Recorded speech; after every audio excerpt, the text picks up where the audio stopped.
നമ്മുടെ ബ്രൈഡിന്റെ മേക്കപ്പ് ഇവിടെ ഏകദേശം ഫിനിഷ് ആവാനായിട്ടുണ്ട് കേട്ടോ. ഇനി ജസ്റ്റ് ഒന്ന് ഹെയർ സെറ്റ് ചെയ്യാനും ഫ്ലവർ വെക്കാനും മാത്രമേ ഉള്ളൂ കേട്ടോ. അടിപൊളിയായിട്ട് ചെയ്തിട്ടുണ്ട് കേട്ടോ അമ്പിളി ചേച്ചി.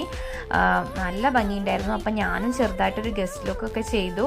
നല്ല അടിപൊളിയായിട്ട് തന്നെ ചേച്ചി എനിക്കും ചെയ്ത് തന്നിട്ടുണ്ട് കേട്ടോ. ഞാൻ പറഞ്ഞ പോലെയൊക്കെ ചെയ്തിട്ടുണ്ട്. ഞാൻ വരാൻ കുറച്ച് ലേറ്റ് ആയിട്ടുണ്ടായിരുന്നു കേട്ടോ. ചിന്നുവിൻ്റെ മേക്കപ്പ് കഴിഞ്ഞിട്ടാണ് എൻ്റെ മേക്കപ്പ് ഉണ്ടായിരുന്നത്. കുറച്ച് ഫോട്ടോസൊക്കെ എടുത്ത് നമ്മൾ അവിടെ നിന്ന് നേരെ ഗുരുവായൂർ ക്ഷേത്രത്തിലേക്ക് കയറിയിട്ടോ. എല്ലാവർക്കും ഒന്നും പ്രവേശനമില്ല, നമ്മളെ ഫാമിലിയിൽ നിന്ന് കുറച്ച് ആളുകൾ മാത്രമാണ് കേട്ടോ ഉള്ളിലേക്ക് പ്രവേശിച്ചത്. അതിനുശേഷം നമ്മുടെ ഓഡിറ്റോറിയത്തിലും പരിപാടികളുണ്ടായിരുന്നു, ഒരുപാട് ചടങ്ങുകൾ ഉണ്ടായിരുന്നു കേട്ടോ അവിടെ. അപ്പോൾ അതിൻ്റെ ഫുൾ വീഡിയോ ഞാൻ അപ്ലോഡ് ചെയ്യുന്നതായിരിക്കും. നമ്മുടെ ഡാൻസൊക്കെ ഉണ്ടായിരുന്നു, അടിപൊളിയായിട്ട് എല്ലാവരും കളിച്ചിട്ടുണ്ടായിരുന്നു. അവിടുന്ന് നേരെ നമ്മൾ ചെക്കൻ്റെ വീട്ടിലേക്ക് പോവാണ് കേട്ടോ. ചെക്കൻ്റെ വീട്ടിലേക്ക് ട്രാവലറിലാണ് കേട്ടോ പോയിട്ടുണ്ടായിരുന്നത്. ഡാൻസൊക്കെ കളിച്ച് നല്ല വൈബിലാണ് കേട്ടോ നമ്മളിവിടെ എത്തിയിട്ടുണ്ടായിരുന്നത്. ആദ്യം വീട് കണ്ടിട്ടാണ് നേരെ ഓഡിറ്റോറിയത്തിലേക്ക് വന്നത്. ഇവിടെ അടുത്താണ് കേട്ടോ എൻ്റെ മേമേൻ്റെ വീട്. മീക്കുട്ടി ഭയങ്കര അലമ്പായിട്ട് ഞാൻ നേരത്തെ തന്നെ വീട്ടിലേക്ക് പോയിട്ട്. അപ്പോൾ ഇത്രയുള്ള വീഡിയോ ടാറ്റാ.